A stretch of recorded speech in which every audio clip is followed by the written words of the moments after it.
അപ്പോൾ ഇന്ന് നമ്മൾ ഉണ്ടാക്കാൻ പോകുന്നത് ഞണ്ടാണ്. ഞണ്ട് കറിക്ക് പ്രത്യേകതയുണ്ട്. ഈ ഞണ്ട് കറി വറുത്തരച്ചാട്ടോ വെക്കണേ. അപ്പോൾ അതാണ് ഇന്നത്തെ നമ്മുടെ ഞണ്ട് കറിയുടെ പ്രത്യേകത. അപ്പോൾ അതിനധികം സാധനങ്ങളൊന്നും വേണ്ട. ആദ്യം തന്നെ ഞണ്ട് വേവിക്കാനിടണം. വേവിക്കാനിടുമ്പോൾ ഇഞ്ചി, പച്ചമുളക്, സവാള, വാളംപുളി ഇത്രയും ചേർത്താണ് നമ്മൾ വേവിക്കാനിടുന്നത്. കുറച്ച് വെള്ളവും കൂടി ഒഴിച്ചിട്ട് ഉപ്പിട്ട് വേവിക്കാൻ വെക്കണം. അപ്പോൾ ആ പുളിവെള്ളത്തിൽ കിടന്ന് ഞണ്ട് വേവണം കേട്ടോ. അപ്പോൾ നമ്മൾ വേവിക്കാൻ നേരത്ത് കുറച്ച് മഞ്ഞൾപ്പൊടിയും കൂടി ഇടണേ. വേറെ സാധനങ്ങളൊന്നും ഇപ്പിടണ്ട. അത് നമ്മൾ തേങ്ങ വറുക്കുമ്പോൾ ആ കൂടെ ഇട്ടാൽ മതി. തേങ്ങ വറക്കാൻ ഞാൻ അധികം തേങ്ങ എടുത്തല്ല, എന്ന് പറഞ്ഞാൽ 1/2 കിലോ ഞണ്ടേ വാങ്ങിച്ചിട്ടുള്ളൂ. അപ്പോൾ അതിനുള്ള സാധനങ്ങൾ എടുക്കണമല്ലോ കേട്ടോ. ഒരു 1/4 മുറി തേങ്ങ മതി. ആ കൂടെ തേങ്ങയുടെ കൂടെ തന്നെ കുരുമുളകും വലിയ ജീരകവും ഇടണം കേട്ടോ. മസാല ജീരകവും ഇല്ലേ, വലിയ ജീരകം, അത് ഇട്ടാണ് തേങ്ങ വറക്കണത്.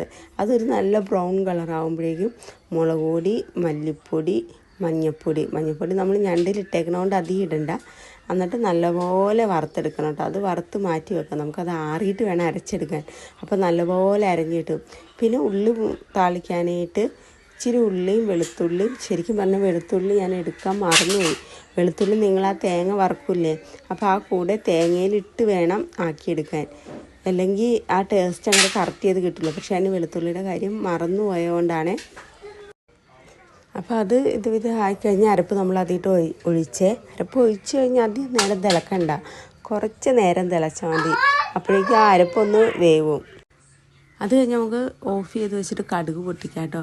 നേരത്തെ ഒന്നും ഞങ്ങളിങ്ങനെയല്ല വെച്ചിട്ടുണ്ടിരുന്നത്. ചെമ്മീനും ഞണ്ടൊന്നും പുളി ഇടത്തേ ഇല്ലാഞ്ഞ്.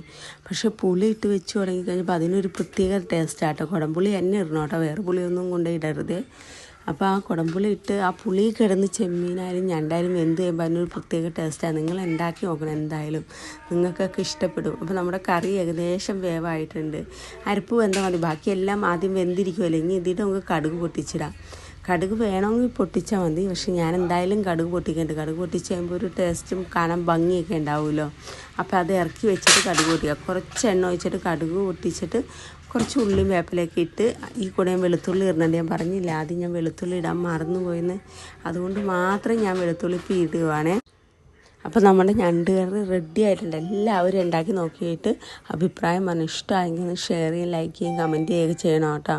അപ്പോൾ ഇന്നത്തെ വീഡിയോ ഇത്രയല്ലോ. Okay, by. എല്ലാവർക്കും ഇഷ്ടമായി കാണുമെന്ന് ഞാൻ വിചാരിക്കുന്നു.